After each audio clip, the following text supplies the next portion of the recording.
Welcome to the fourth episode of Vainu Live.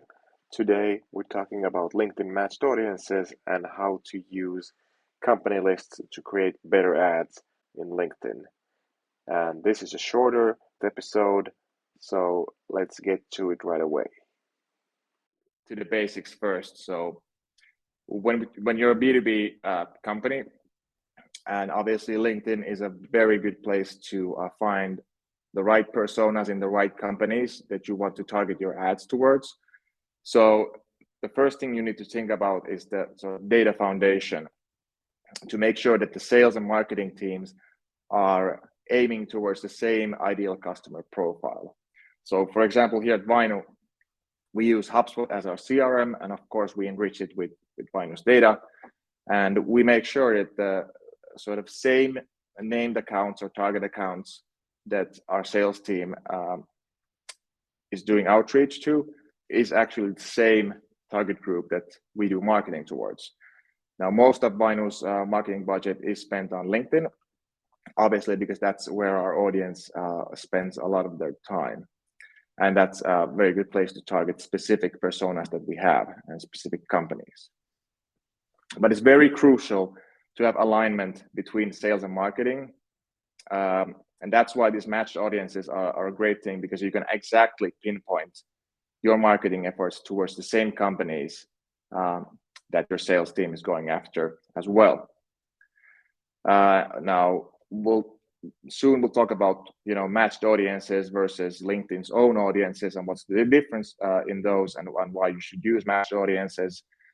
But I want to delve into this topic a bit more about the foundation stuff. So if we think about the optimal situation is that the company strategy is aligned towards the same target audience, and sales and marketing are driving towards the same audience. And this might seem like a very obvious thing, but when I look at communities, LinkedIn posts, even Twitter, follow the discussions, there still seems to be a misalignment between sales and marketing. And like even the target groups might be different, which is like something that I think most of the time the problem is that the database isn't, like, the sales and marketing aren't using the same database. So like a huge tip I have for B2B companies is to make sure that the data foundation is set well. Marketing understands which accounts sales team is going after. Marketing understands which accounts the marketing understands that they should be going towards the same accounts as well, so that you have like two approaches to the target audience. And this, of course, is like when we talk about ABM, account-based marketing. This ABM is a huge topic with many things you need to consider, but having the data foundation and mutual ICP is one very important thing. So wherever you're using Salesforce or Pipedrive or HubSpot or Dynamics or another system, just make sure that sales and marketing are tapping on the same accounts. But yeah, so LinkedIn matched audiences. So for those who are not fully aware of what it is, it gives you the possibility to reach out to people or companies you already know with targeted ad campaigns. And you can do basically any kinds of ads on LinkedIn and target them to those matched audiences. And basically how it works is you upload a list of companies into LinkedIn, or you use, I think at least HubSpot has an integration to LinkedIn, so you can use HubSpot lists as well. And then LinkedIn, it takes like 1 or 2 days, and they take the list of companies, whether it's from HubSpot or our system or the spreadsheet, and it matches it with LinkedIn's own companies, and then it matches like, okay, this company is related to this company. And then out of those companies, LinkedIn has to find at least 300 people that work, 300 people that work in those companies, and then LinkedIn can use that as an audience. So usually it's recommended that you upload a list of 1,000 companies or use 1,000 companies, so it will so you'll be sure that LinkedIn finds 300 people out of those 1,000 companies. And of course, you don't have to use LinkedIn matched audiences to create ads in LinkedIn. You can also use LinkedIn's own audiences. But think about it. Would you use LinkedIn's own audiences versus the audiences you create from your own database that match the same companies, that are exactly the same companies that the sales team is going after? Because in marketing, you have to focus on something. So it doesn't make sense that you're trying to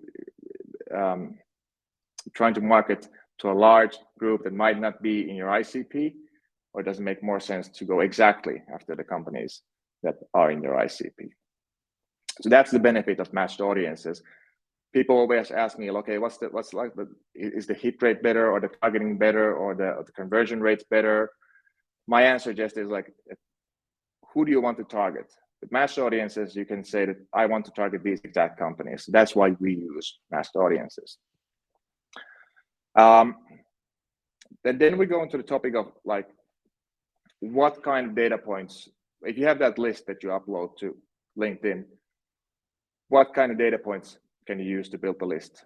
Well, obviously, it's the same data points you use to build your database of named accounts, target accounts, and for sales. So, you can use basic firmographics like location, industry, size.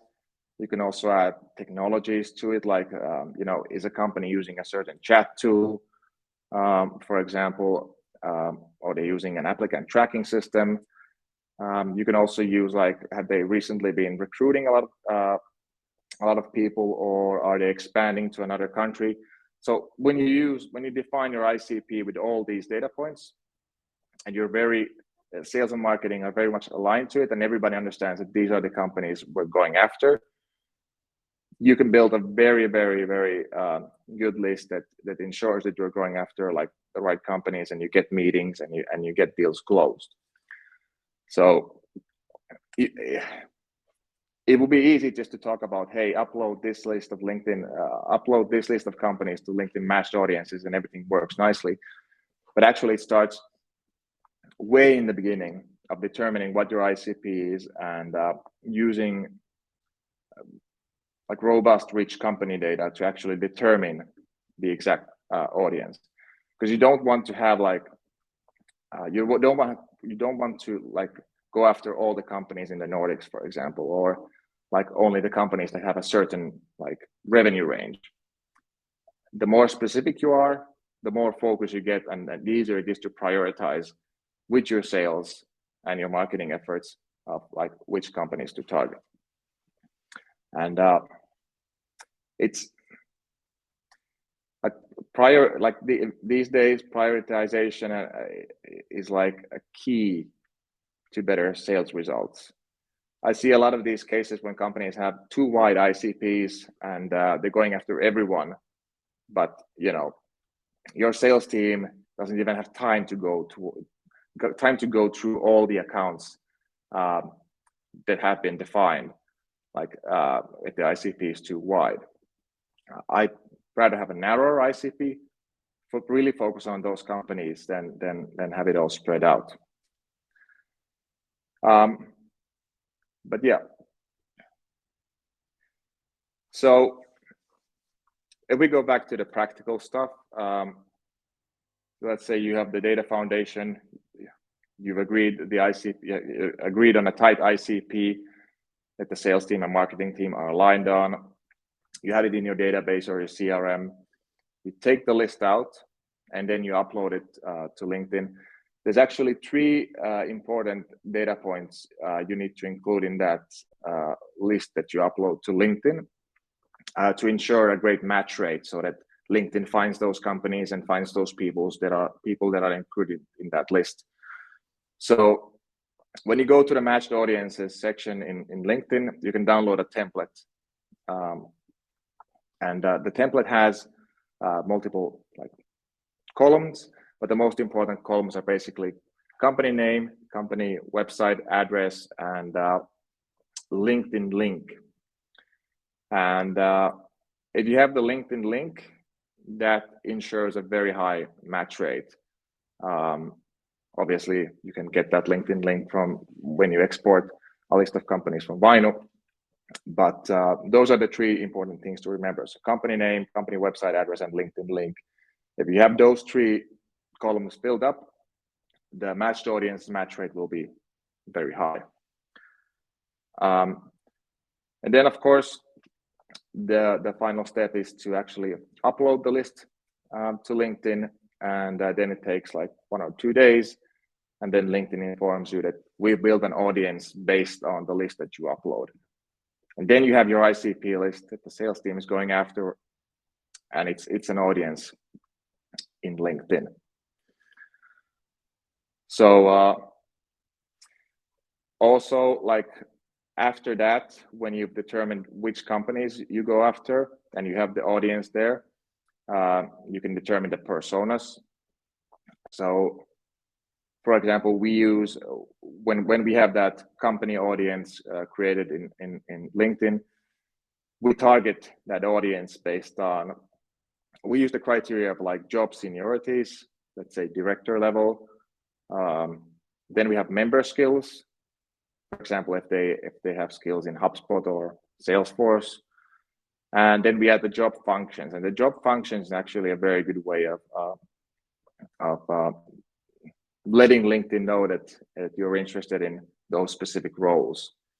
So I'd say that a good company list to determine which target accounts you're going after, and then in LinkedIn use the job functions to actually target the personas that you're going after. And actually, yeah, in the chat, we just posted a video, and this 1-minute video actually pretty clearly shows what I just explained step by step of how to create the audience in LinkedIn. Yeah, so I can also just briefly discuss about like what kind of other target groups you can use in matched audiences. So, you know, you have the ICP companies or the companies that are in the pipeline, but you can obviously build a list easily of companies that have visited your G2 page or your competitor's G2 page or your category G2 page or any page. So it's pretty easy these days to find out which companies are visiting your website, for example, or certain pages. So you can obviously build audiences out of those companies as well. And for example, another target group would be, you know, companies or even contacts. If you use contacts, you can also use contacts in matched audiences that have, for example, requested a demo, but they've never been, no one has ever been able to reach them. And so yeah, you can use like retargeting audiences as well. So I would actually suggest that you have multiple audiences there set up, but obviously the ICP audience is the most important one.